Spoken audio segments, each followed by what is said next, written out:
यानंतर हिंगोलीत जाऊयात। हिंगोलीच्या औंढा नागनाथ येथे देशातील 8व्या स्थानी असलेलं ज्योतिर्लिंग नागनाथ मंदिर आहे। आज महाशिवरात्रीच्या पर्वावर या मंदिरात भाविकांनी मध्यरात्रीपासूनच दर्शनासाठी मोठी गर्दी केली आहे। आमदार संतोष बांगर यांच्या हस्ते मध्यरात्रीनंतर दुग्धाभिषेक आणि महापूजा करण्यात आली आहे। या महापूजेनंतर मंदिराचे दरवाजे हे भाविकांसाठी उघडण्यात आले। देशाच्या कानाकोपऱ्यातून महाशिवरात्रीच्या या पर्वावर मोठ्या संख्येनं भाविक औंढा नागनाथ नगरीत दाखल झाले। दर्शनासाठी भाविकांची मोठी रांग लागल्याचं पाहायला मिळतंय।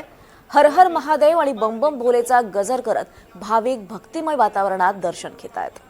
मंदिराचा परिसर देखील आकर्षक रोषणाईनं उजळून निघालाय।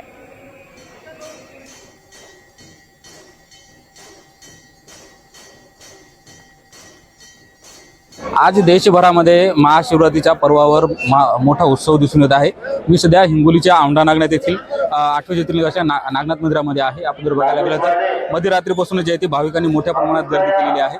खरं तर 12 ज्योतिर्लिंगापैकी हे पवित्र असं 8वं ज्योतिर्लिंग आहे। नागेश दारुकावणे या मंदिरामध्ये महादेवाची पिंड जे आहे ते मंदिराच्या खालच्या बाजूला आहे। असं विशेष महत्त्व जे आहे ते या मंदिरामध्ये आहे।